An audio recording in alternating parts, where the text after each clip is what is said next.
work on my dahlias. Time to dig them up. So I use this fork right here. I just bought this from Ace. It's about 25 bucks or something like that. First thing I do is cut the stalks off like this. Need to get the string out of here. These bamboo stakes out of here. So I'm gonna cut down all these stalks first and then we'll dig them up.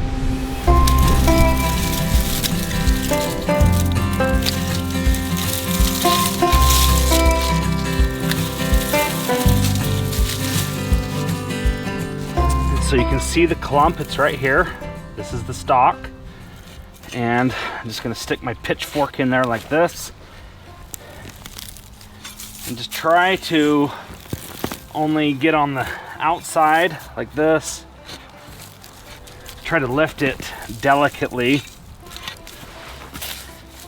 It's hard not to want to rip it out and try to shake off the soil, but these things are delicate and the tubers break very easily. The goal is to get as much of the soil off as you can, really all of it. This is a stem cutting that I cut on March 1st, 2020. You can see how many tubers actually grew. Gotta be really careful that you kind of stay away from digging up the tuber. You don't want to damage the existing tuber. See that? That piece came off there. Such a total waste. And that one had a decent sized tuber on it. Here's another one that just went to waste. You can see here there's an older tuber from the year previous and a couple new ones. Once I get them all dug up, I like to wash them immediately. Some people don't like to do that. I like to let them sit and dry out for a minute. But my soil is super dry and they've been drying out for several weeks. I haven't watered or anything, so they are dry. And so I like to wash them first. So I just spray off all the dirt, being delicate, trying not to get or break any of the tubers. So the idea is just to get these washed off, to get the dirt off. You get dirt on them and it just stays wet, they rot. And when they rot, they go bad and they're done. Once you get the dahlias washed off, I like to put them in these plastic shopping bags here. This is how I like to store them. So the first thing I'll do is just look at these and get rid of all these stragglers like this, getting them ready to store. Just cut off all these long roots.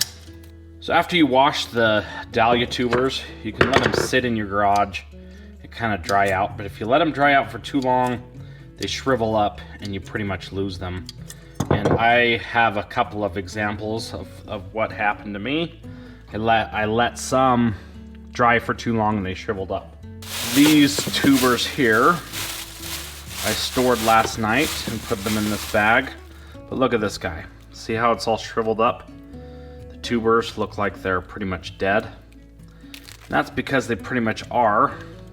And so when I washed this, it looked like this. And then I put it in my garage to dry out for a minute before I stored it away.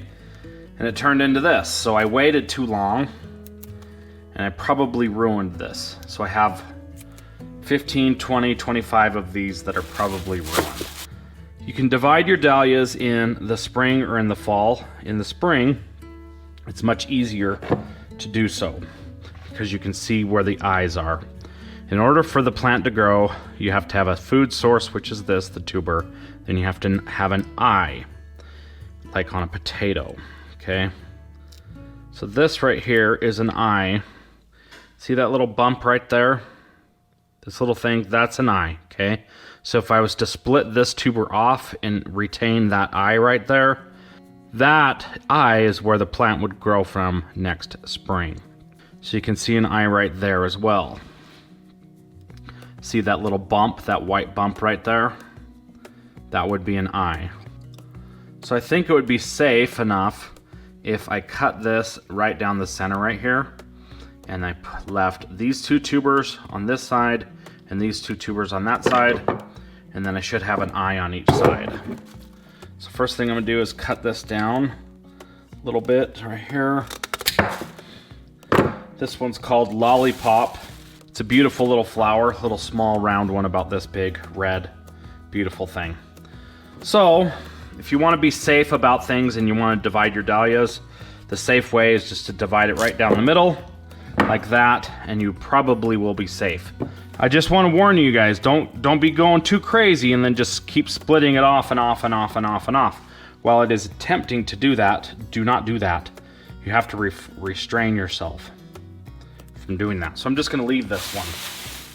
So from that clump, we got 1, 2, 3 divisions. So it's kind of a rinse and repeat type deal.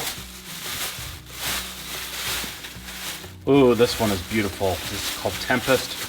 It's a round, formal dahlia about this big, red.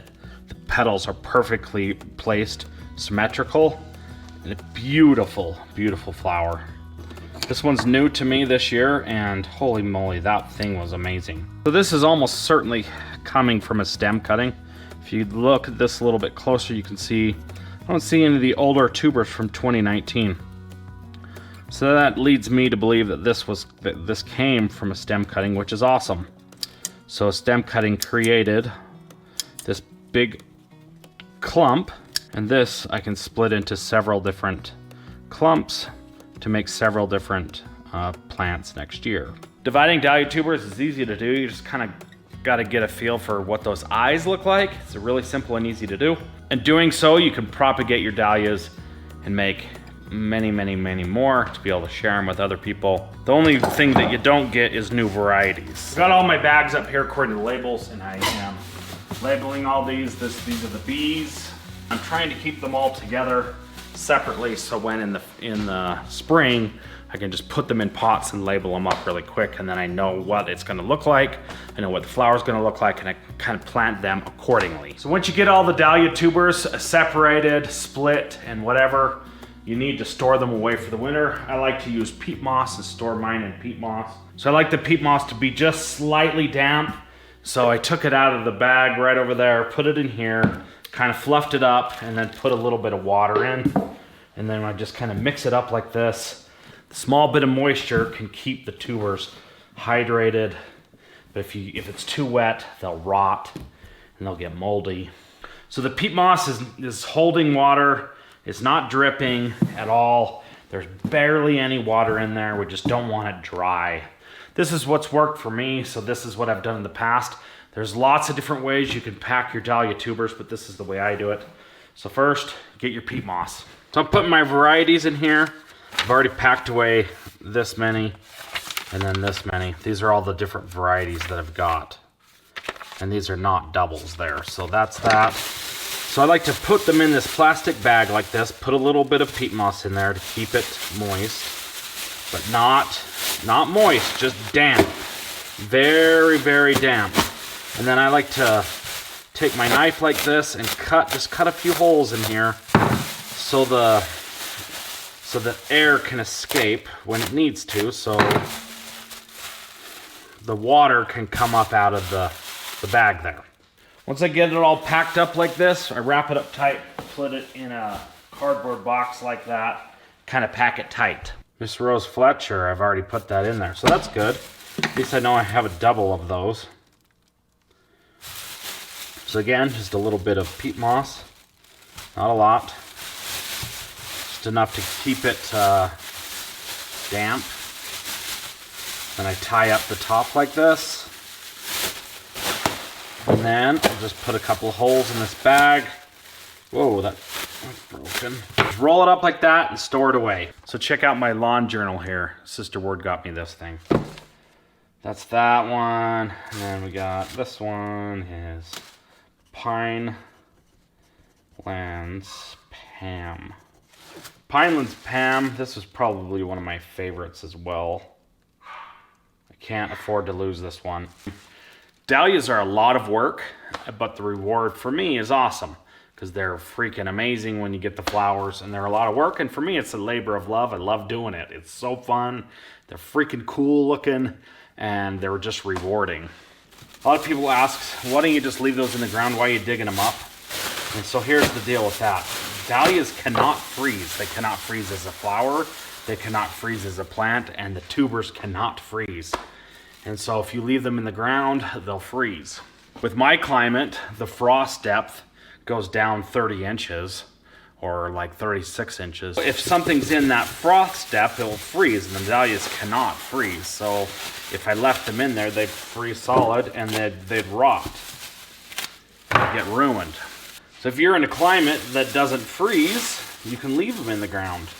You still might run the risk of them rotting, getting too wet.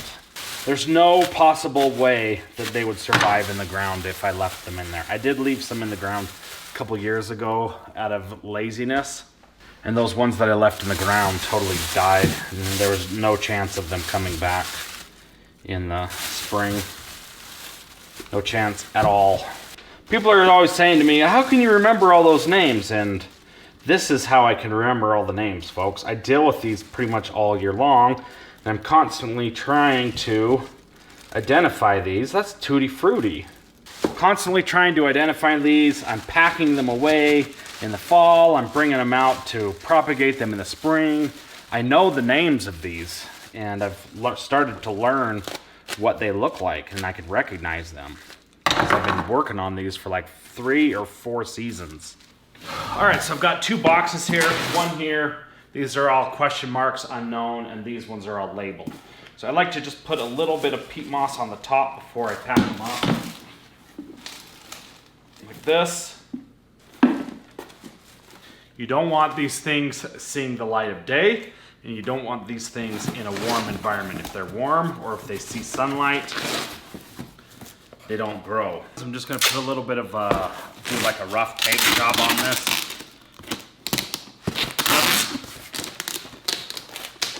Nothing too crazy. You want these things to breathe a little bit. So there they are. Got my boxes of dahlias boxed up. They're ready to go down into the crawl space. You want to put these in a cool, dry place, like a basement or a root cellar or something like that. I have a crawl space, and so I put them down there, and it stays around 40, 45 degrees or 40, 35. You don't want these things to freeze, but you just want them to stay cool and dry. So I'll put those in there, and then come about late January, I'll pull them out and start the propagation. I like to plant them up early so they have a good fighting chance in the spring, because they take so long to mature and so long to start flowering. I like to give it a jump start. Don't delay, because you gotta get these things out of the ground. You've gotta get them packed up. Do not leave your dahlias sitting out after you wash them for too long, or they dry out and shrivel up and you're done. So I've got 41 varieties of these dahlias. Probably have hundreds of dahlia tubers. So next year I'm gonna try to plant them in clumps, so I can have a bunch of this color, a bunch of that color, a bunch of that color, just kind of in little clumps. I need to find more places to plant these as well. I've run out of room, and I love these things. The problem is they don't start blooming until late in the season, late July, August. So I'm trying my best to try to get them to bloom sooner than that. If I only had a greenhouse. Anyways, that's it. Keep working at it, and just keep trying, and eventually you'll find what works for you. I appreciate you guys. You are the best. If you like my videos, hit the subscribe button. Thanks for watching, and I will see you guys in the next one.